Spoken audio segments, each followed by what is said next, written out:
welcome to ECCB Connects, a production of the Eastern Caribbean Central Bank designed to share with you who we are, what we do, and how we serve you. Have you ever felt confused by bank fees, frustrated by how a financial institution treated you, or concerned about being left behind as banking goes digital? Across the Eastern Caribbean, people have raised concerns about fees, fairness, access, and treatment in the financial system. And the Eastern Caribbean Central Bank has responded. The Office of Financial Conduct and Inclusion is being created with the objective to protect consumers, ensure fair treatment, improve transparency, and make sure that no one is excluded from financial services. What will this office actually do? How will it protect you? And how will it change your experience with banks and financial institutions? Stay with us to find out as we sit down with Chief Director Policy, Tracy Polius, to answer these and other questions. We'll be right back. You're watching ECCB Connects. Thank you for staying connected with us. In February 2024, the Monetary Council granted approval and support for the creation of an Office of Financial Conduct and Inclusion within the Eastern Caribbean Central Bank. Since then, the ECCB has made significant strides to ensure that the financial system works for everyone and not just a few. What exactly has been done so far? That is why we have our guest, Tracy, with us to talk to us about the progress that has been made on this initiative. So Tracy, again, welcome to ECCB Connects. Thank you for having me, Shana. Tracy, let me start with a situation that many people can relate to. You check your bank statement and you see a charge that you do not recognize. You ask questions, but the explanation is not really clear. Now, experiences like this have become common across the region. So let's start here. Tell us about the Office of Financial Conduct and Inclusion and how it will address issues like this one.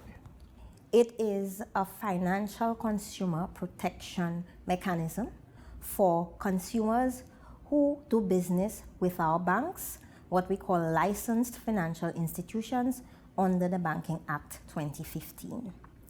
When that office is established, customers will have opportunities for redress and opportunities to address their complaints to the LFIs, and if those are not addressed, customers will have established mechanisms to ensure that those complaints get some attention. Now, why should the average person care about this initiative? The amendments that have been made to the Banking Act 2015 will allow customers to know their rights under that piece of legislation, and it will also allow them to know the obligations that the banks have towards them. Mm-hmm. Great. Now, Tracy, why did the ECCB pursue this initiative at this time? We pursued this initiative as a response to the number of complaints, as you alluded to, from persons across the region about doing business with the LFIs. But that is not the only reason. We recognize that technology increasingly is being deployed to provide financial services. And with that comes a number of risks.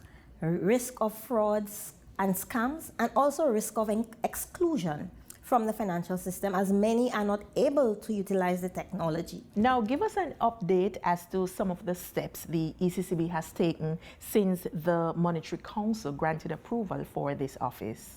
So in 2024, the approval was granted, February 2024, and since then we've done quite a bit of work.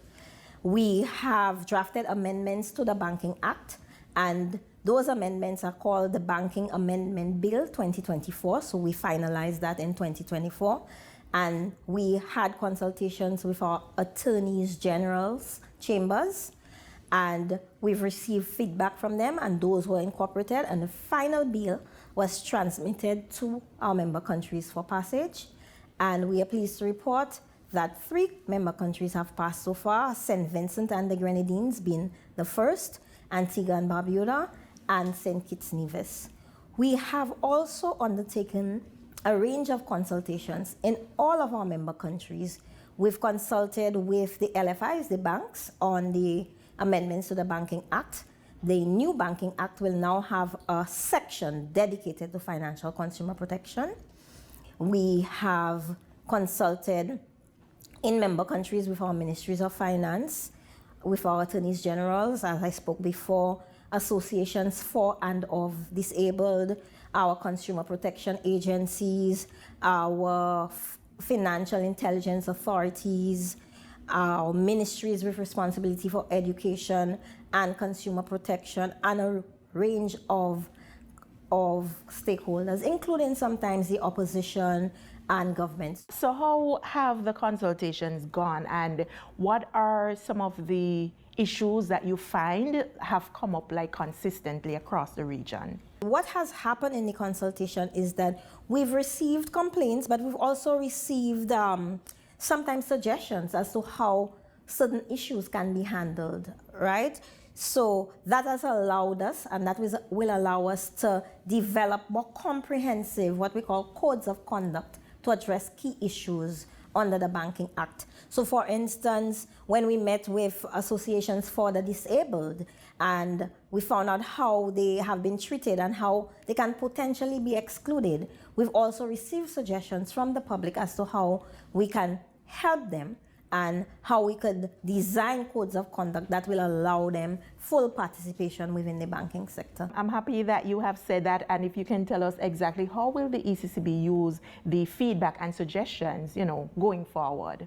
So the consultations were designed, one, to sensitize, because we had the act already, the bill already before member countries, to sensitize of the rights and responsibilities, like we said, but they were also designed to help us get to know people and what issues they are having within the financial sector. It's good enough to receive complaints on a one-on-one basis when people call the bank, call the ECCB, but it was nice to hear from people generally about the challenges they're having.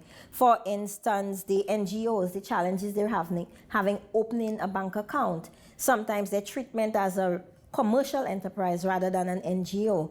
And what that is going to do for us, that's just one example, will allow us to streamline. So we've documented all of those, all of what we've learned, and that will allow us to streamline and utilize that information in drafting and designing our codes of conduct. Now, the Office of Financial Conduct and Inclusion is responsible for market conduct and supervision. In simple terms, Tracy, what does that mean for financial institutions and how they treat consumers? So we don't see it as a situation where we're coming at the banks with a big stick, but we see it as a situation where we are supporting the banks in improving their engagement within the community.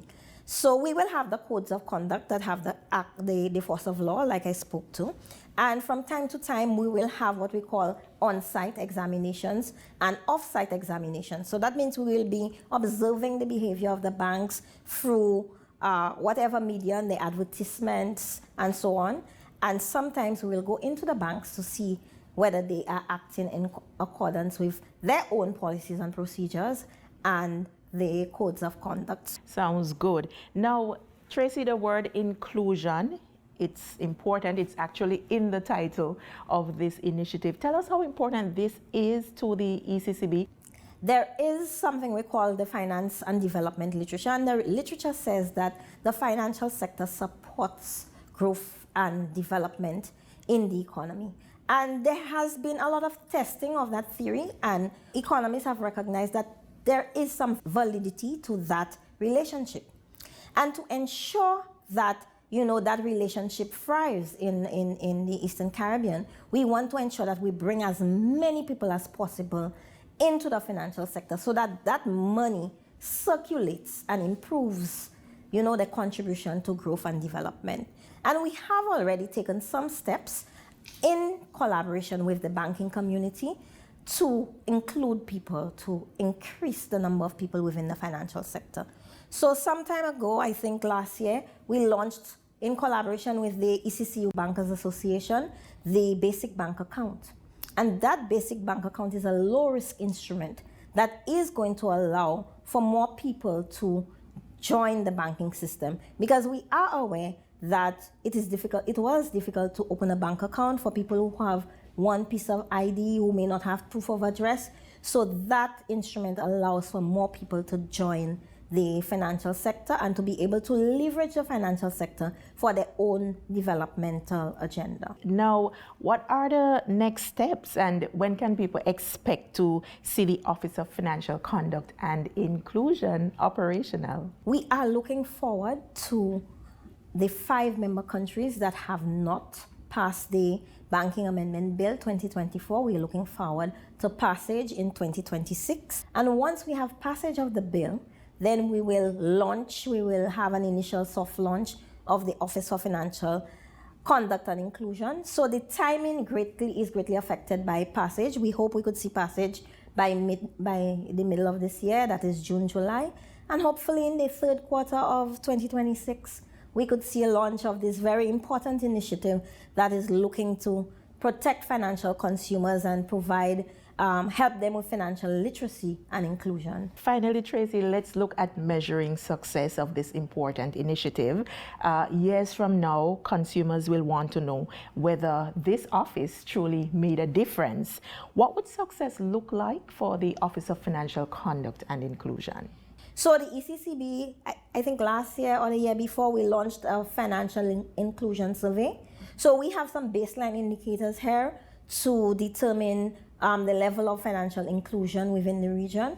And so in a couple years from now, we need to see some movement there. Also, this year we plan to have a business confidence survey and a confidence survey a market confidence survey to see how people feel about the financial sector, and also a survey of financial consumer protection, how people feel about the level of consumer protection. And years from now, we will reassess and determine whether the indicators in there suggest that that there is improvement. But we could say that we want to see certain changes, such as improvements in the number of people who have basic bank accounts, and in the number of people who have basic bank accounts who have since transitioned from that and who now have an ordinary bank account, a normal bank account. We want to see the number of complaints, from our LFIs reduce. We expect that when we launch, there will be a high level of complaints, but we expect that, in the years following, as the banks adhere to the code of conduct, we will see that number reduce gradually. Great, and we certainly wish the bank all the best with this initiative. Thank you very much, Shanna, for having me, and we look forward to doing this work towards the benefit of the people of the Eastern Caribbean Currency Union. Thank you. And now for this week's financial tip. Before you go shopping, review your monthly budget to ensure that you can really afford the item. If you can't buy it in cash twice, you shouldn't buy it. We've come to the end of this week's episode of ECCB Connects. What we've learned today is simple.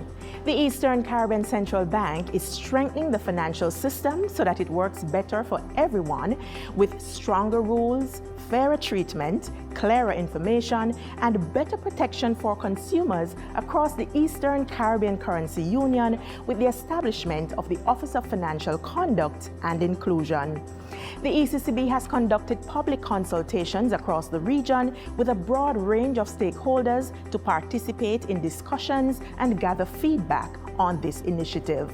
The Banking Amendment Bill, a piece of legislation allowing the central bank to regulate and supervise licensed financial institutions with respect to market conduct with the objective of promoting and advancing the welfare of financial consumers, has so far been passed in 3 of the ECCB member countries: St. Vincent and the Grenadines, Antigua and Barbuda, and St. Christopher, St. Kitts and Nevis. The Office of Financial Conduct and Inclusion is expected to be fully operational by the end of this year, 2026. Thank you for watching, and be sure to join us again next week when we will be back with another episode as we continue to share with you who we are, what we do, and how we serve you.